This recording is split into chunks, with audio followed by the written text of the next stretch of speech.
Error 01. A single sentence can be a key turning a lock you never knew existed. For Eliza.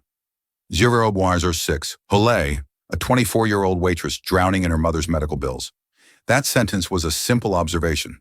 015. For Gideon Pierce, a man insulated from the world by billions of dollars. It was 1.21, a crack in the foundation of his entire life.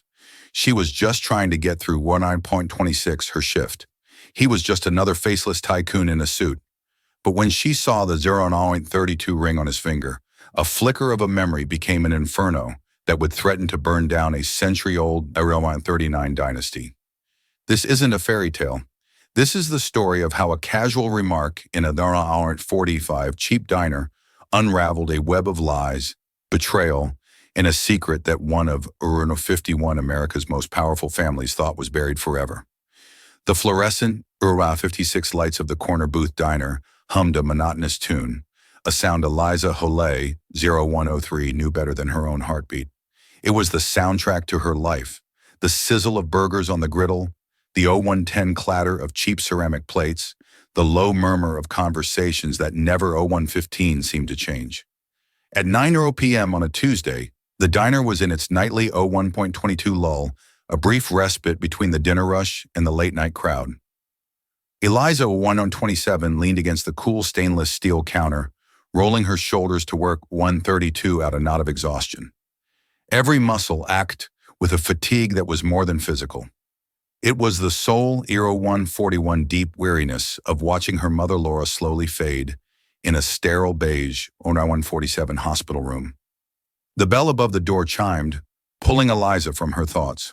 0154. A man stepped inside, and an invisible curtain of silence seemed to fall over 0159, the diner. He wasn't just well-dressed, he was sculpted from a different material than the rest of the world.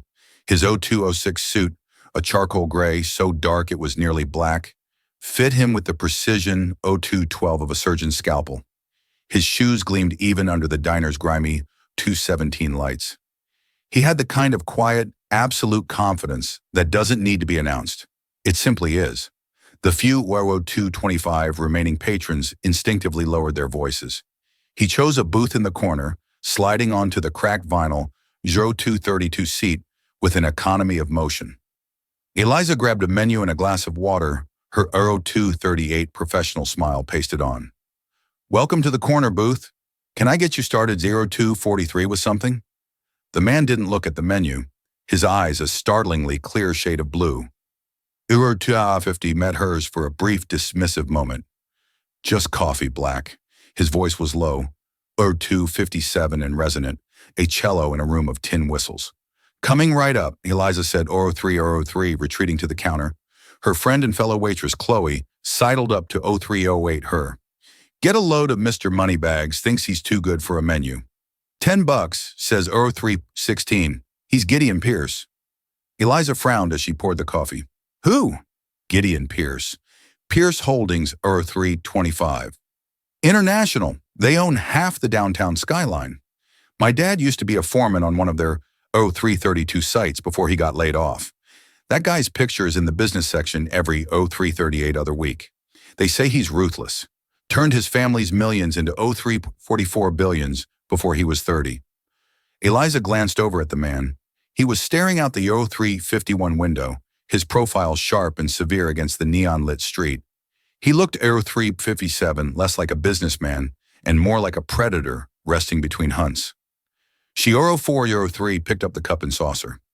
"Well, to me, he's just another customer who wants black coffee." She walked back to the 0410 booth and set the coffee down. "Here you are, sir." As he reached for the cup, his hand 0417 emerged from his cuff-link-adorned sleeve, and on his right ring finger, 0422 nestled against his skin, was a ring that made Eliza's breath catch in her throat. It wasn't the size or the gleams or 430 of it that stopped her. It was the design, an intricate masculine signet, 0435 ring made of a pale buttery gold. Etched into the flat face was a sigil, a 0442 stylized phoenix, its wings spread wide with a single tiny sapphire set in its 0448 eye, sparkling like a captured star. The band itself was unique, carved to look 04MP5 like intertwined feathers. Eliza's mind reeled. She saw the same ring, not 0501, gleaming under a dinerite, but resting in a small velvet-lined box on her 0506 mother's bedside table. Laura's ring was identical in every detail, down to the 0512 tiny, impossibly blue sapphire eye. It was her most cherished possession, the 0519, one thing she'd refused to sell, even when the medical bills became a tidal 524 wave, threatening to drown them. Her father, she'd always said, had given it 059 to her on his deathbed. "It's a promise, Eliza." She would whisper 0535, her voice thin and ready, a promise of what's right. The words 0541 tumbled out of Eliza's mouth before she could stop them. A quiet, stunned whisper. 0547. "Hi, sir. My mother has a ring just like yours." Gideon Pierce froze his hand, 0553 hovering over the coffee cup. He slowly retracted it, and his piercing blue eyes, 0558, lifted to meet hers. The casual dismissal was gone, replaced by a sudden 064 glacial intensity. He didn't speak. He simply stared, his 0609 gaze so sharp and analytical, it felt like he was dissecting her, searching for the punchline to a joke she wasn't 0616 telling. "Excuse me," he finally said, his voice, 0622, dropping an octave, becoming dangerously soft. Eliza's heart hammered against her 0627 ribs. She felt Chloe's worried stare from across the room. She should have, 633, just walked away, kept her mouth shut. But the image of her mother's frail hand, 0638, clutching that identical ring was burned into her mind. "The ring," she stammered, pointing a 0646 trembling finger. "On your hand. It's the same as my mother's. The 0652 Phoenix, the little sapphire, everything." A flicker of something unreadable, 0659, crossed his face. Not surprise, not recognition, but something harder, darker. He slowly turned his hand over, 0707, examining the ring as if seeing it for the first time. "That's impossible," he stated. "It wasn't a guess. It was a 0715 verdict." "But it's not," Eliza insisted, her voice gaining a desperate 0720 edge. "She's had it my whole life. Her father gave it to her. It's one of a 0725 kind," he told her.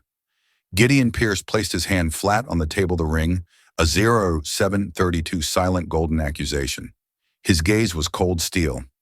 "This ring," he said, orange 739, enunciating each word with chilling precision, "has been in the Pierce family for over 100 years. It was custom-made 0747 for my great-grandfather, all Alaric Pierce. There is no other. There has 0753, never been another." "You are mistaken." The finality in his tone felt like a 0759 slap. He was calling her a liar, or worse, a fool. The injustice of it piled 0205 on top of her exhaustion, and fear for her mother ignited a spark of defiance, 811 in her. "I'm not mistaken," she said, her voice low but firm. "I've held it in 0819, my hands 1,000 times. I know every detail on it. I could draw it from an 825 memory." He leaned back, a faint, condescending smile touching his lips. 0830. It didn't reach his eyes. A fascinating story. "What is your name?" "Eliza." "Eliza, 0838.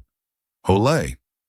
"Well, Miss Hole," he said, picking up his coffee cup and taking a slow 0844 deliberate sip.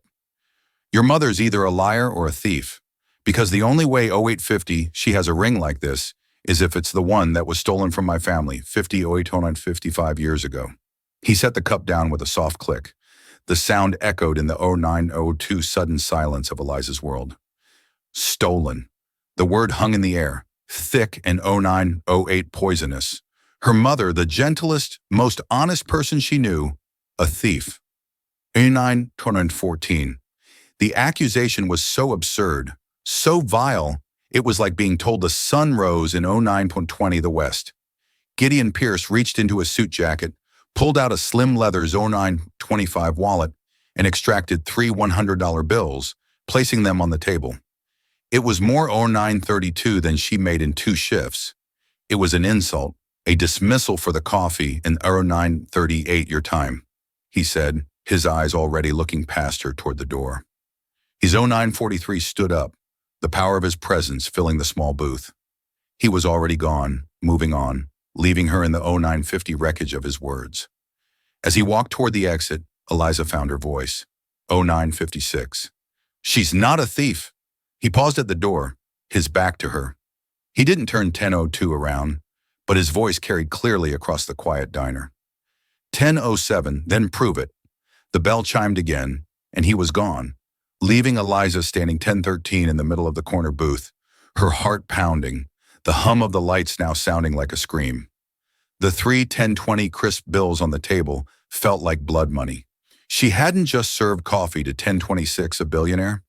She had stumbled into a story, his story, and in doing so, she 1032 realized with a cold dread she may have just destroyed her own. The drive to the 1038 hospital was a blur of traffic lights and the anxious thumping of her own 1044 heart. Gideon Pierce's words echoed in her head. A liar or a thief? It was 1050, preposterous. Laura Holley was a woman who would walk back into a store to return a few cents 1056 of extra change.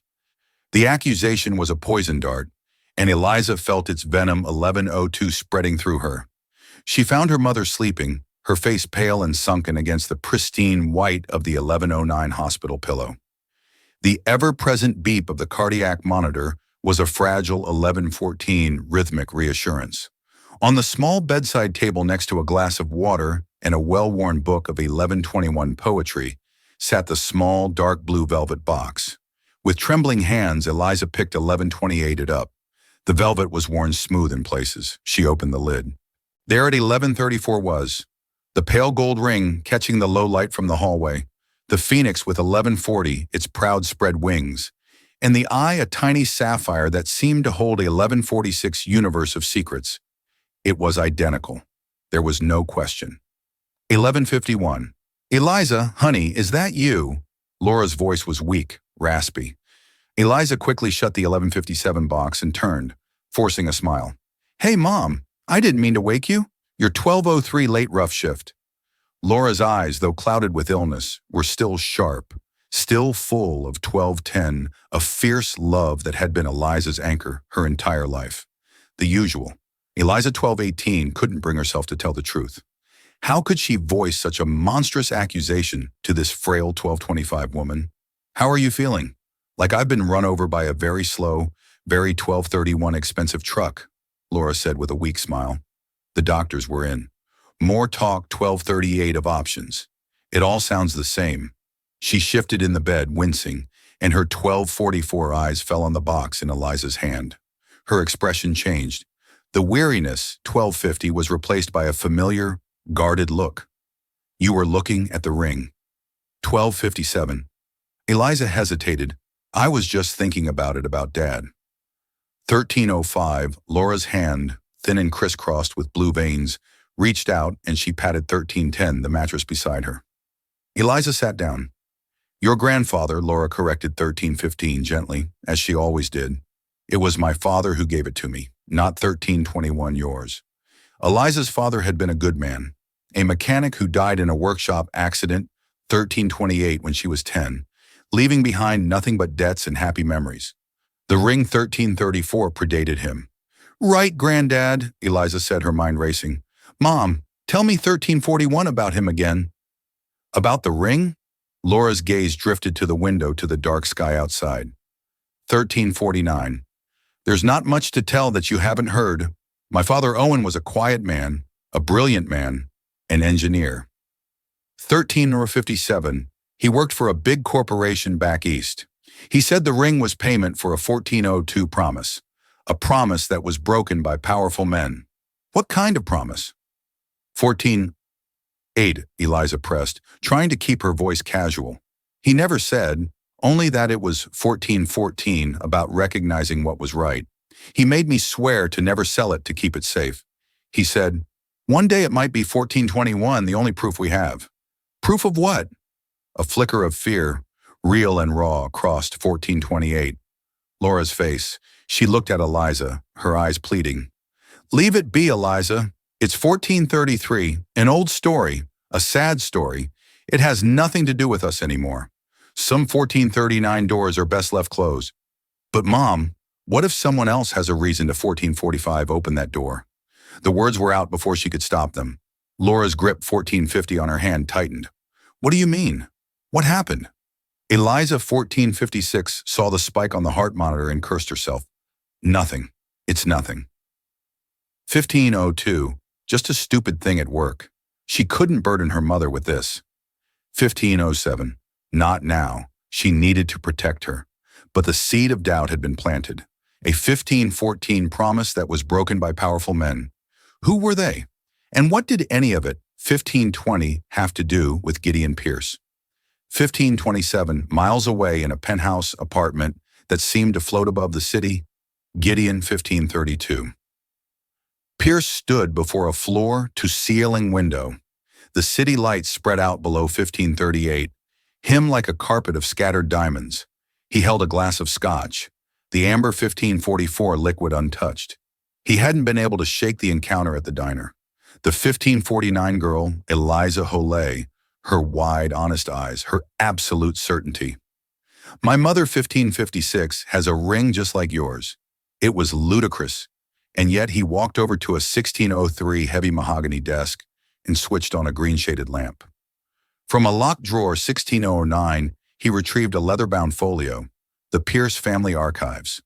It was a curated 1615 sanitized history, of course, but it was all he had. He opened it to the section 1621 on family heirlooms. There on a yellowed page was a photograph of the ring, his 1627 ring. The description was clear. The Phoenix signet commissioned in 1922 by 1635 Alaric Pierce, forged by artisan Michel Dubois of Paris. Unique design, 1642 symbol of the Pierce family's rebirth from the ashes of the 1921 financial, 1648 panic. Sole ownership passed down to the male heir of each generation. His father, 1654, had given him the ring on his 21st birthday. It represents our resilience, Gideon, he'd said, his 1702 voice thick with pride. We always rise. Never forget that. Gideon's 1707 phone buzzed on the desk. He glanced at the screen. Genevieve Adler, he 1713 answered. Adler, you're still up, came a crisp, no-nonsense voice. Genevieve Adler was more 1721 than his lawyer. She was his fixer, the executive of his will, and the keeper of his secrets. Something has come up. 1729, Gideon said, his voice tight. I need you to run a background check, 1734, discreetly. Another hostile takeover. A person, her 1740 name is Eliza Holay. She works at a diner on 6th Street called the Corner 1745 Booth. Her mother's name is Laura Holay. I want to know everything. Financials, 1752 family, history, where they came from, who their people were, everything. Their 1757 was a brief pause on the other end of the line. Genevieve was too professional to ask why, but he could feel her 1804 curiosity. Is this a personal or professional matter, Gideon? Gideon, 1810, looked at the ring on his finger, the phoenix staring back at him with its cold sapphire eye. 18 or an 18. I'm not sure yet, he admitted, a rare moment of uncertainty. 1823. But it has the potential to become problematic. He thought back to the story his 1829 grandfather used to tell, a story told only in hushed tones after a few, to 1835, many brandies about Alaric Pierce's younger brother Daniel. How Daniel had 1841 betrayed the family, tried to steal Alaric's designs for a new kind of turbine engine, and in his greed had 1848 taken the spare signet ring Alaric had foolishly commissioned. Daniel, the story 1854 went, was disowned, cast out, and the ring was lost with him, a symbol of treachery. But the official family history, the one in the folio, never mentioned a second ring. It never, 1907, mentioned a brother named Daniel. It was a ghost story, a family legend, until 1913 now. Find out who Laura Holloway's father was. Gideon commanded his voice, 1920 hardening again, the moment of uncertainty passing. I want his name. I, 1926, want to know what he did for a living, and I want to know if he ever, for any 1931 reason, crossed paths with my family. He hung up the phone. The waitress had said 1937 her grandfather gave her mother the ring. A quiet engineer, 1942 broken promises, powerful men. For the first time in a very long time, Gideon, 1949, Pierce felt a sliver of something other than control. It felt like walking on 1954 thin ice, hearing the first faint crackle of it, giving way beneath his feet. He had told the girl to prove it. 2003, but now he realized with a grim certainty he had to do the same. He had 2008 to prove his own story was the truth. 3 days later, the name arrived in a single 2014 encrypted line of text from Genevieve Adler Owen Calloway. The name meant 2020 nothing to Gideon. He ran it through the private databases of Pierce Holdings, 2025 cross-referencing it with employee records, contractor lists, and financial dealings going back a century. Nothing. 2033. No Owen Calloway had ever worked for or with his family's company. He felt a 2039 wave of relief quickly followed by suspicion. It was too clean. He was 2044 stewing in his office, a vast expanse of glass and steel on the 80th floor, when 2050 Genevieve herself appeared at his door. She was a severe woman in her 50s, 2057 always dressed in impeccably tailored suits, her gray hair pulled back in a 2102 tight shiny. She held a thin file. "You're not going to like this," she 2108 said, forgoing any greeting. She placed the file on his desk. Gideon opened it. 2114, inside were public records, a birth certificate for Laura Ann Calloway, born in Wilmington, Delaware. Father 2122, Owen Calloway, mother Helen Calloway, and then another document, a patent 2129 application from 1968. Inventor Owen Calloway, invention. A 2135 novel gearing system for high-torque industrial turbines. A SNE of patent 2142 none. Application withdrawn. Gideon's blood ran cold. He recognized the 2148 schematic. It was a primitive but unmistakable precursor to the Pierce Mark III turbine. The very invention, 2156, that had catapulted his grandfather's company from a regional player into a 2202 global powerhouse in the early 70s. The invention credited solely to his 2207 grandfather, William Pierce. The application was withdrawn on October 22nd and 13th of 12th, 1968. Genevieve said, her voice flat. According to banking records I the 2219 accessed on October 14th, 1968, Owen Calloway made a one-time cash deposit of $2226, $50,000 into his savings account, a significant sum for an engineer at the 2231 time. He quit his job a week later, moved his family, and never worked in engineering again. He died of a heart 2239 attack 6 years later at the age of 42. The pieces clicked into place with 2246 sickening clarity, a non-disclosure agreement, a cash payoff, a brilliant 2253 idea bought and buried under the Pierce name. So he was bought off. Gideon said 2259, the words tasting like ash. My grandfather stole his invention and paid $23,000 for him to keep quiet. It appears that way, Genevieve confirmed. The $50,000 was likely $2311 positioned as a consulting fee to keep it legal. There's no paper trail linking 2317 it directly to the patent. Of course your grandfather was meticulous. And the 2322 ring, Gideon asked, looking at his own hand. That, Genevieve said, is where at 2328 gets strange. I found the jeweler who bought the assets of Dubois Ace of 2334 Paris. The records are ancient, but their ledgers were like your grandfather, meticulous. In 1922, 2341, Alaric Pierce commissioned 2 identical Phoenix signet rings. He paid $2346 for both. There's a note in the margin in the artisan's hand. She slid a 2352 translated copy across the desk. It read, one for the builder, one for the 2358 dreamer. May they fly together. 2 rings. The family ghost story wasn't a 2404 story. It was true. His great-uncle Daniel existed. 2409. So Calloway didn't steal the ring, Gideon murmured, thinking aloud. Daniel 2414. Pierce, the disowned brother, must have given it to him. But why? As a thank 2420U, a token for a friend or something more. The puzzle was no longer about a 2426 simple diner waitress. It was about the very bedrock of his family's legacy. It 2432 was built not just on resilience, but on a lie. The knowledge was a corrosive 2437 acid in his gut. He had to speak to her again. Eliza was wiping down the counter 2444 at the end of another grueling shift when the bell on the door chimed. Her 2449 heart sank. It was him. Gideon Pierce didn't enter the diner this time. He 2456 stood in the doorway, the city lights framing him like a dark halo. He was 2502, dressed more casually in dark trousers and a cashmere sweater, but he still radiated an unapproachable aura of 2510 power. M. Holloway, he said, his voice quiet. 2515, but caring. I need to speak with you. Chloe shot her a nervous look. Eliza, you don't 2522 have to. But Eliza knew she did. She untied her apron and hung it on its 2528 hook.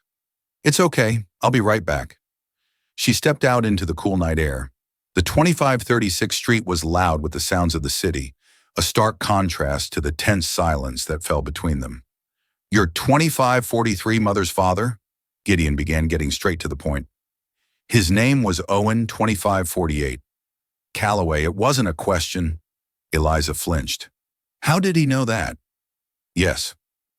2555. What of it? He was an engineer. In 1968, he filed a patent for a turbine gear 26.03 system. Gideon watched her face, carefully gauging her reaction. Eliza's 2608 mind went blank. She knew her grandfather was an engineer, but the details were a fog. Her mother never 2616 spoke of his work, only of his sadness. I don't know anything about that, she 2621 said honestly. I think you do. Gideon countered, his voice sharp with 2627 impatience. Or your mother does. My grandfather, William Pierce, launched a 2632 turbine based on an identical design a few years later. It made my family a 2637 fortune. Calloway withdrew his patent and accepted a cash payment. This isn't 2643 about a stolen ring anymore, is it, Miss Holley? This is about a shakedown. Is 2648 that your plan?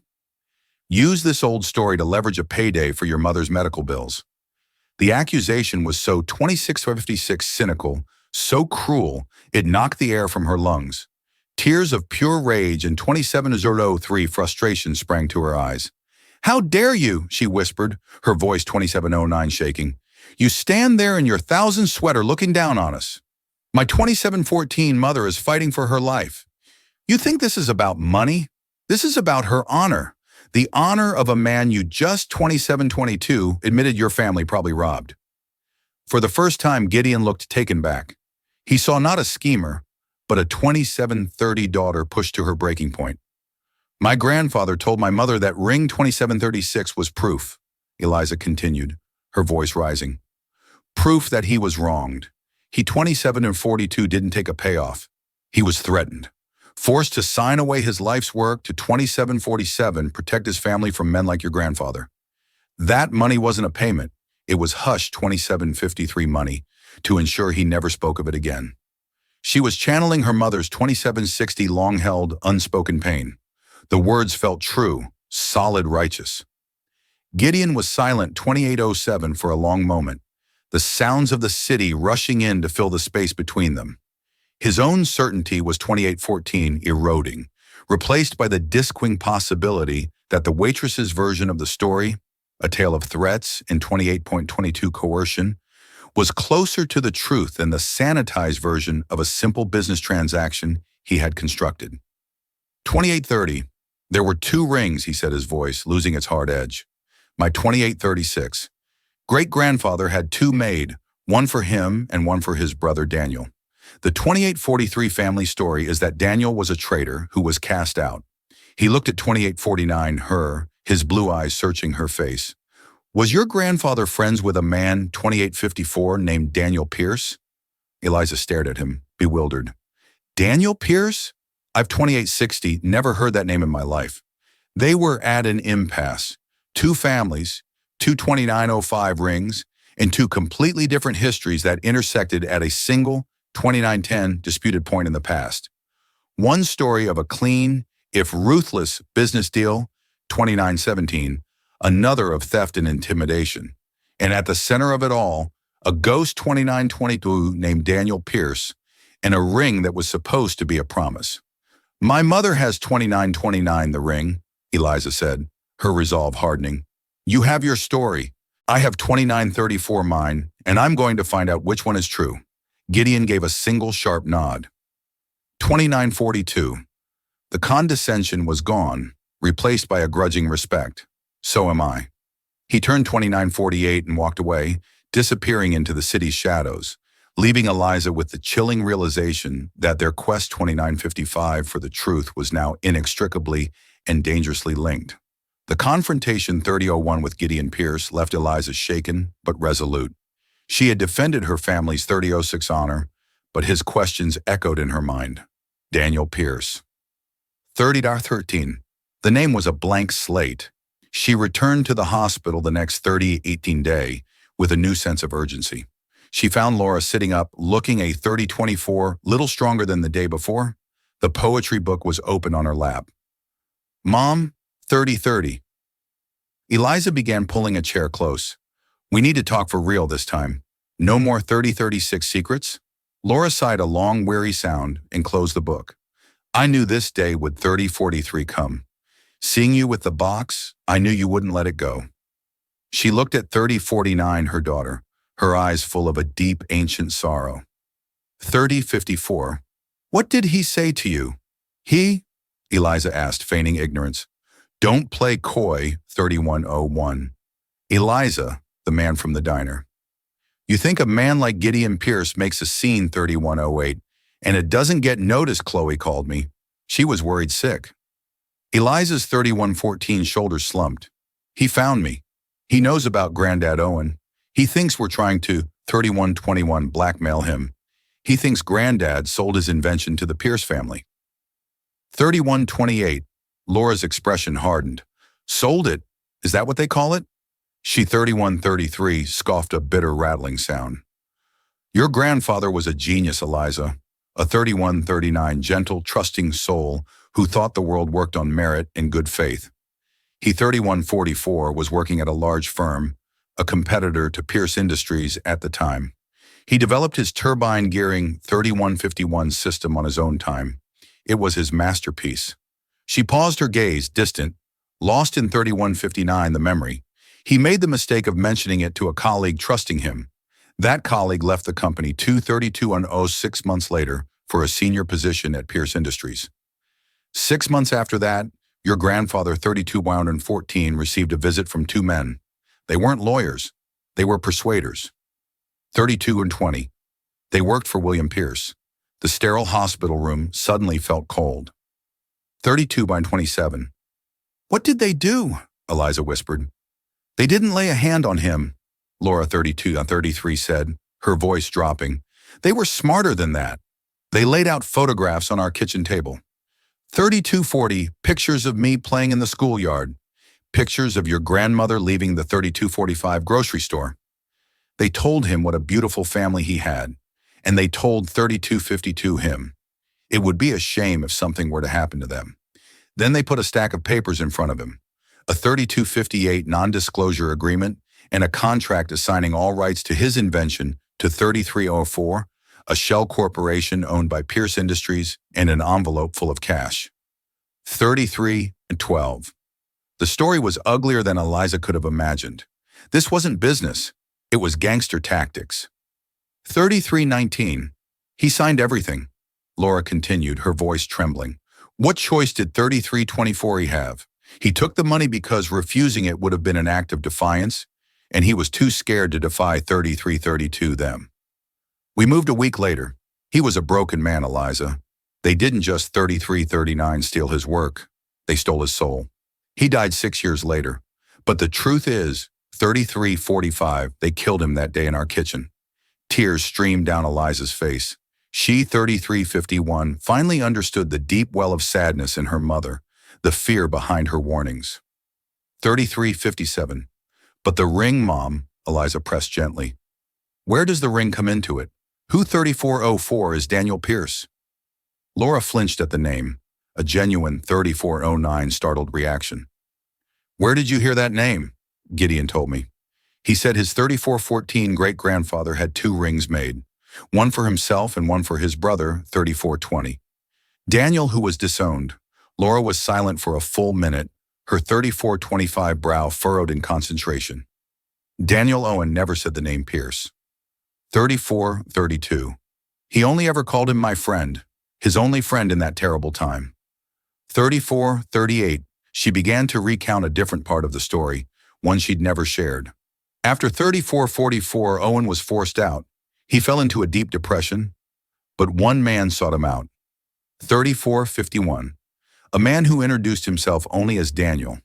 He was a drifter, an outcast, 3456, but he had an artist's soul and a hatred for the kind of corporate greed, 3502, that had destroyed Owen. He had heard what happened to Owen through the engineering grapevine. 3508. This Daniel Laura recounted told your grandfather that he too had been 3514, betrayed by a powerful family. He understood what it was to have everything stolen by your own blood. 3521, they became friends. 2 broken men finding solace in each other's company. 3527, before Daniel left town for good, he gave Owen the ring. She looked at Eliza, 3533, her eyes intense. He told Owen this was meant to symbolize a shared dream. 3539, between brothers. It was forged in hope and tainted by greed. It belongs to the 3545 wronged, not the wrongdoer. Keep it as proof that integrity has a value that 3551 money can't buy. One day the phoenix will rise for the right person.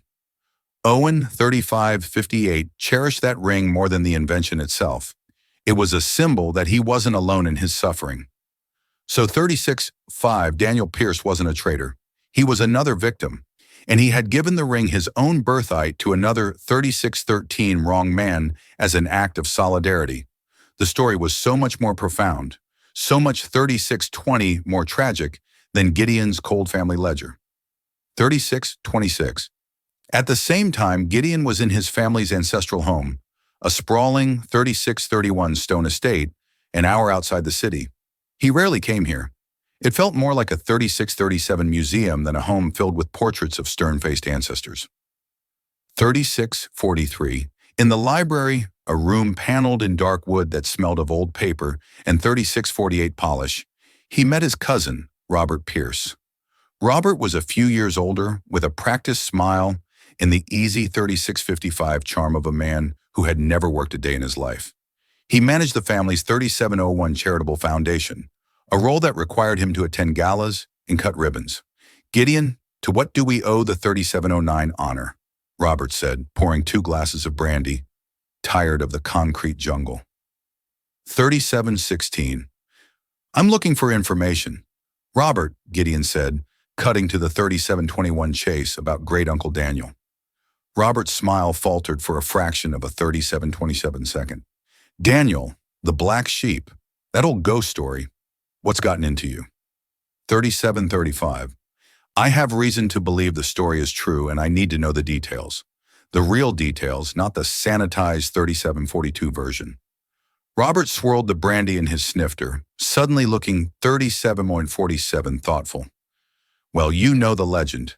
He was the younger brother, the artist, the 3754 dreamer. All Alaric was the pragmatist, the builder. Daniel apparently accused 3801 Alaric of stealing his ideas for the company's early successes, tried to stage a boardroom coup. When it failed, 3808 he vanished, but not before stealing a valuable ring and supposedly selling 3814 company secrets to a rival.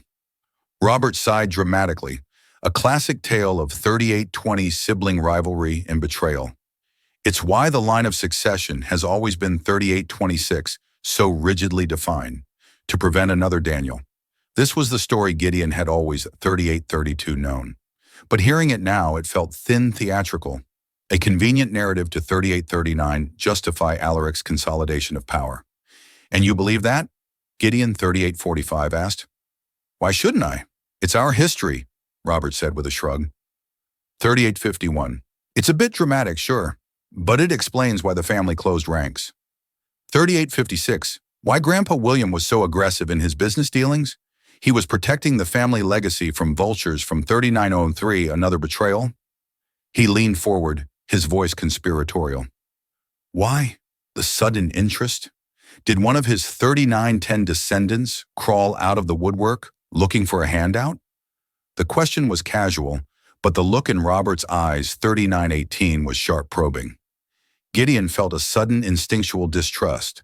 Robert had always, 3924 seemed vapid, but perhaps that was a carefully constructed facade. 3930. It's a private matter, Gideon said, his voice clipped. Of course, of course. 3936, Robert said, leaning back, the charming smile returning. Well, if you want to, 3942, dig up old bones, be my guest. The old family papers are in the West Wing study. Gramps Williams' private 3949 correspondence. Knock yourself out. Just don't be surprised if the ghost you find is 3955, uglier than you imagine. Gideon left Robert with his brandy and 40 Hummer and went to the study. The room was dusty, unused for years. He found the boxes of 4006 letters tied with faded ribbon.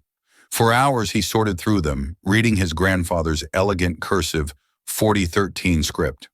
Most of it was business, but then he found a series of letters from 4019, the late 1960s, addressed to his grandfather's head of security. The 4024 content made him feel ill.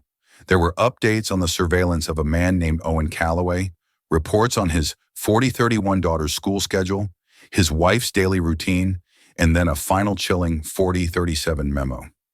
Subject Calloway has been neutralized. Assets secured. He is no 4042 longer a threat. Neutralized. Assets secured. Eliza Hole's story was true. 4049, it was all true. His family's fortune was built on theft and cemented with 4055 threats. The weight of the discovery was crushing. But as he continued to sift 41, cunning through the papers, he found something else. Something that didn't fit either his story or Eliza's. It was a single 41-8 folded note, separate from the letters tucked into the back of a ledger. It was in his grandfather William's 4114 handwriting, but it was frantic, almost illegible. He knows I found him. He can 4121 ruin everything. Daniel is the key. Must protect the name. The note was undated. 4128. Who was he? And who was our Robert? It seemed too convenient. And what did it 4134 mean? Daniel is the key. Daniel was supposed to be a ghost, a 4140 long-vanished traitor. But this note, written decades after Daniel's 4145 disappearance, spoke of him as a present active threat. 4150, Gideon stood in the dusty silent study, holding two conflicting testaments. In 4156, one hand, the sordid truth of his grandfather's crime against Owen Calloway. In the other, a cryptic note, 4203, that suggested a deeper, more complex conspiracy was at play. The story was no 4209 longer just about his grandfather and Eliza's. There was a third player, a hidden thread, and the name of that 4216 thread was Daniel. The discovery of his grandfather's note threw Gideon into a 4222 state of focused obsession. He knows RH found him. Daniel is the 4228 key. It was a cipher, and Gideon knew he couldn't crack it alone. The animosity, 4234, between him and Eliza had melted away, replaced by the grim reality that they, 4240, were the only two people with a stake in the complete truth. He found her where 4245, he knew she'd be in the hospital cafeteria, staring into a cup of coffee with the same haunted expression he saw 4252 in the mirror. He sat down opposite her, placing a thin file on the table between 4258 them. Your mother was right, he said, his voice devoid of its usual authority. 4304 filled instead with a quiet gravity about everything. The threats, the 4310 coercion. My grandfather put your family through hell. He pushed the file 4316 forward. It contained the copies of the surveillance reports on the Calloway family. 4322. This is the proof. Eliza opened the file, her hands 4327 trembling as she read the cold clinical descriptions of her mother as a little girl being watched. Her face palled. She 4336 looked up at him, her eyes wide with a mixture of vindication and horror. Why 4342 are you showing me this? Because my story is falling apart, and so is yours, Gideon said. There's more 4350 to it. He told her about the note. Daniel is the key. It was written by my 4357 grandfather, William, long after your grandfather was silenced. He was scared 4403 of someone who knew the truth about Daniel. Eliza frowned. But Daniel 4410 gave my grandfather the ring. He was an outcast, a victim like Owen. That's what 4416 he told your grandfather. Gideon counted. But what if that wasn't the whole story? What if Daniel's 4423 disappearance wasn't just about him being cast out? We have two stories, yours and mine, but they're both based 4430 on what we were told by people who were themselves betrayed or lying. We need a 4437 primary source, an objective truth. Where do we find that? Eliza asked, the 4444 weight of a multi-generational conspiracy settling on her shoulders. The ring's 4450, Gideon said, a spark of inspiration in his eyes. They're the one constant. 4456, they're the origin point. My great-grandfather Alaric commissioned them from a Parisian artisan, Michel 4501 Dubois.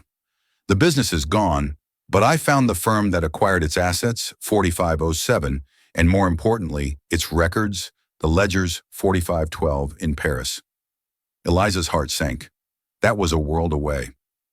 I had the relevant pages scanned 4520 and sent over this morning, Gideon said, tapping his phone. The high-resolution images are waiting in my 4527 office.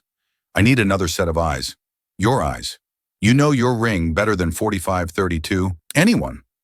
An hour later, Eliza found herself in a place she could never have 4538 imagined. Gideon Pierce's office on the 80th floor. The silence was absolute. 4544. The view of the city breathtaking. On a massive screen that covered one wall was 4550, a high-resolution image of a page from an old leather-bound ledger. The script was 4556, elegant, spidery French. A translated transcript scrolled beside it. They 4601 poured over the entry for all Alaric Pierce's 1922 commission. As Genevieve 4607 had discovered, it listed two identical rings. But as they zoomed in on the 4612 artisan's original French notes, Eliza saw something the translator had missed. 4617. The translator's note read, one for the builder, one for the dreamer. But the 4623 original French was more specific. Eliza had taken 4 years of French in high 4629 school, and while she was rusty, one phrase jumped out at her. 4637, guardian. That's not dreamer, Eliza said slowly, 4643 pointing at the screen. Guardian Deem. It means guardian of the soul. Gideon 4650 zoomed in, reading the phrase, guardian of the soul. He repeated the words 4655, feeling heavy and significant. A builder of an empire and a guardian of its soul.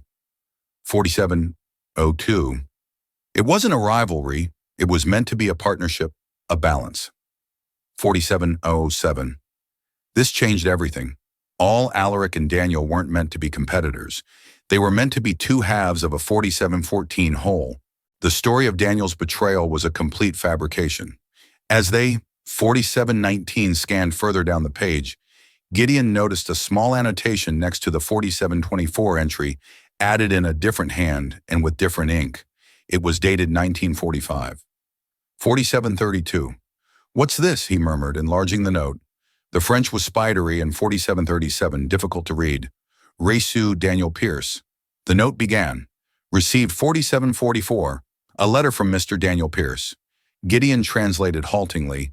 He asked for a 4750 modification to the second ring to the inside of the band. He is no longer a 4755 Pierce. He is something else. Gideon and Eliza exchanged a look. No longer a 4803 Pierce, Eliza whispered. He changed his name, Gideon realized.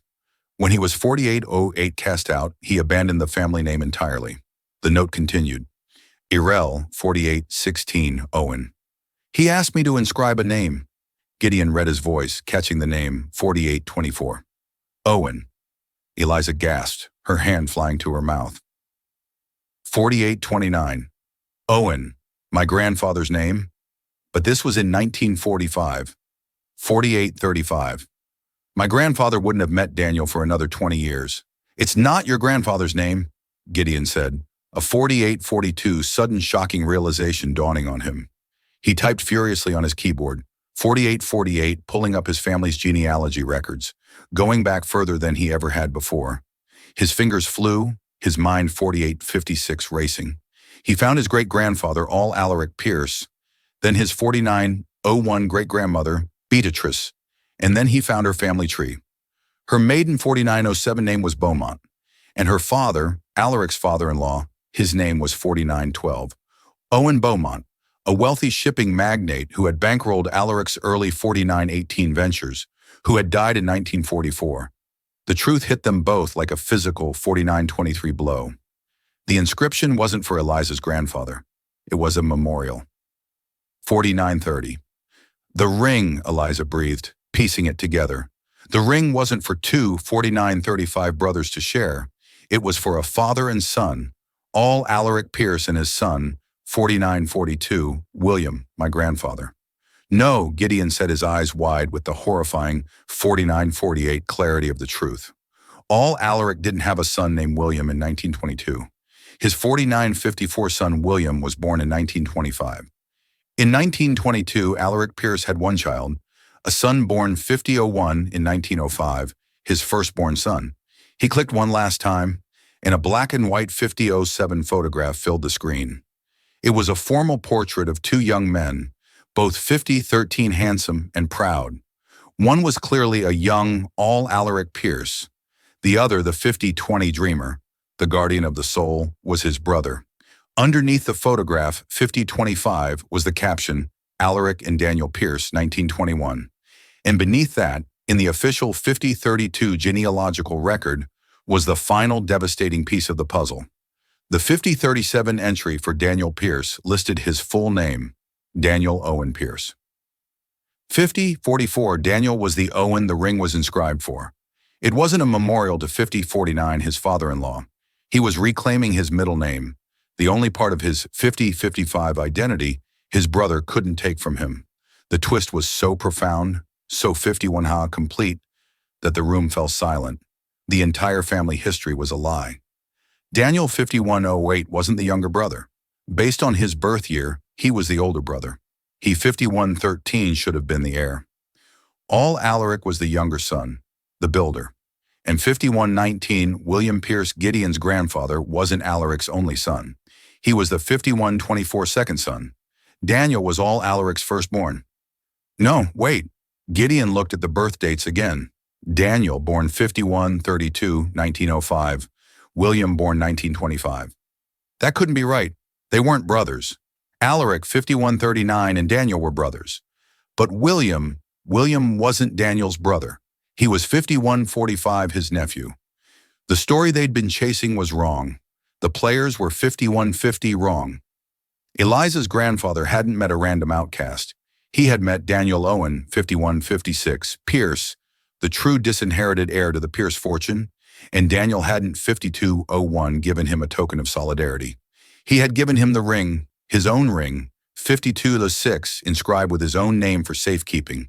It was a piece of evidence. 5212, a dormant claim to an empire. And William Pierce, Gideon's grandfather, 5217, hadn't just stolen an invention from Owen Callaway. He had done it to suppress a man who had been in contact, 5224, with the one person on earth who could challenge his own father's and therefore his own legitimacy, his uncle Daniel 5231 Pierce. The note he knows. Found him. Daniel is the key. Snapped into 5238 focus. He was Owen Callaway. R was likely Robert's father or grandfather, 5244, another part of the conspiracy. And Daniel was the key because his existence, 5250, and his connection to Callaway threatened to unravel the foundational lie upon which William Pierce's entire 5257 life and fortune were built. They hadn't just silenced an inventor, they were 5304 silencing a witness. The truth pieced together from the artisan's ledger was 5309 more corrupt than they had ever imagined. Daniel Owen Pierce, the rightful heir, had been systematically 5317 erased from history. Gideon's grandfather, William, had silenced Owen Callaway, not over a simple invention, 5325, but to bury the foundational lie of their family's power. It became 5330 terrifyingly clear that Gideon's cousin Robert knew this dirty secret and was 5336, positioning himself to use it as a weapon in a corporate power play. There was only one place to force a reckoning: 5343, the annual Pierce Foundation Charity Gala, Robert's personal stage. For 5349, Eliza, her mother's presence was non-negotiable. This fight was no longer just about 5355 uncovering the truth. It was about delivering justice. And for that to happen, the victim's voice had to be 5402 heard. The grand ballroom glittered with false brilliance, a perfect setting for the 54-8 unmasking. Robert was in his element, the charming, benevolent host. That was until he saw 5415, Gideon and Eliza, cutting a path directly toward him. His practiced smile became a 5421 brittle facade.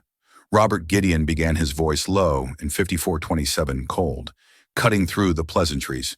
The games are over. We know about Daniel 5432, Owen Pierce, the true heir. Robert scoffed, preparing a condescending 5437 dismissal. Gideon, you've clearly been listening to fairy tales from a... He was 5442, cut off by a woman's voice, weak but amplified by a microphone that sliced 5448 through the ballroom's polite chatter. His fairy tale cost my father his life. 5455, a hush fell over the room. All eyes turned to the entrance where Laura Holloway sat in a wheelchair, her gaze 5502 locked on Robert with an intensity that defied her frailness. William Pierce, 5509, destroyed my father because he was friends with the honorable man your family threw away? Laura declared. My 5515 father was forced to keep your secret. I will not. As gas rippled through the stunned 5522 crowd, the massive screens on stage meant to display photos of the foundation's good works flickered.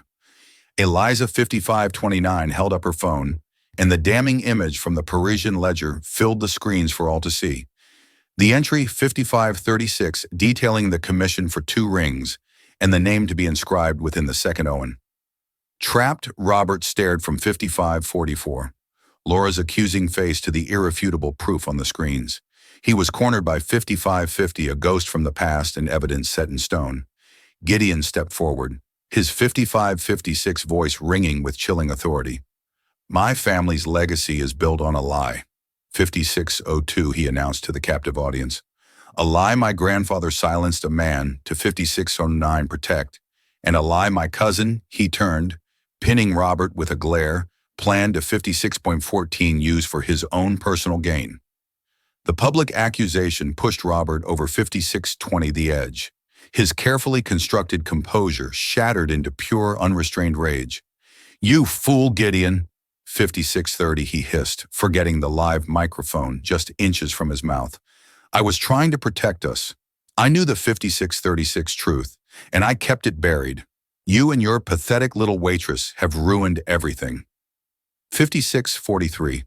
The confession, amplified for all to hear, echoed in the dead silence of the ballroom.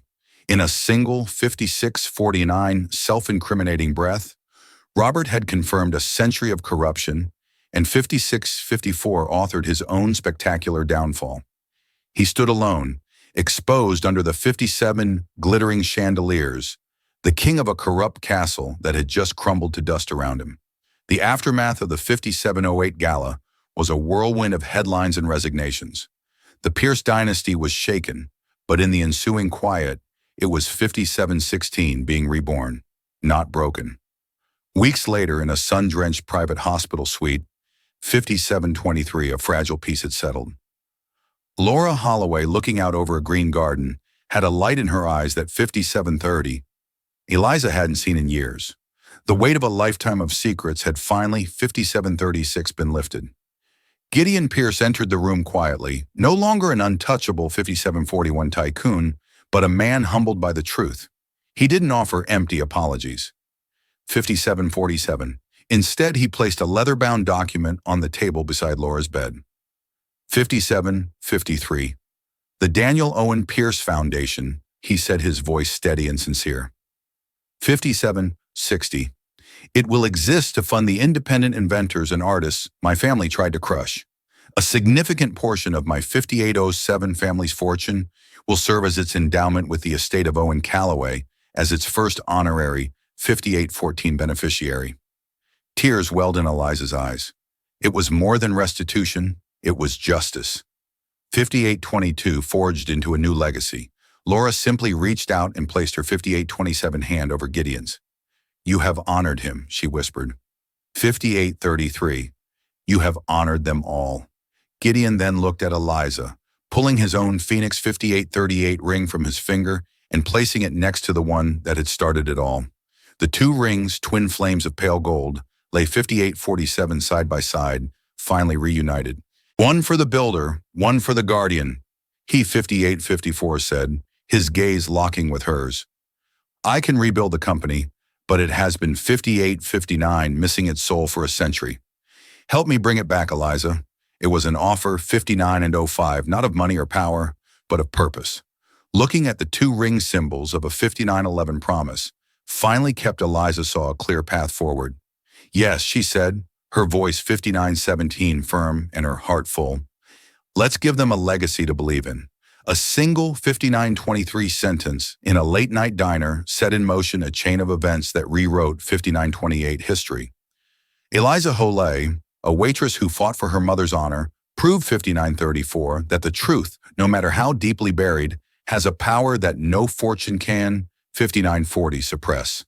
And Gideon Pierce, a billionaire trapped in a gilded cage of 5946 lies, discovered that true wealth isn't about what you inherit, but about the 5952 integrity you choose to build. Their story reminds us that every family has 5958, its secrets, and that it sometimes takes the courage of an outsider to bring the 6003 truth to light, allowing the phoenix to finally rise from the ashes. If this 6009 story of truth, justice, and the incredible power of one person's voice, 6014 moved you, please give this video a like and share it with someone who 6020 appreciates a story that's more than just fiction. Don't forget to subscribe 6025 to our channel for more true life dramas that will stay with you long after the 6032 screen goes dark. Click that notification bell so you never miss a 6037 upload. Thank you for listening.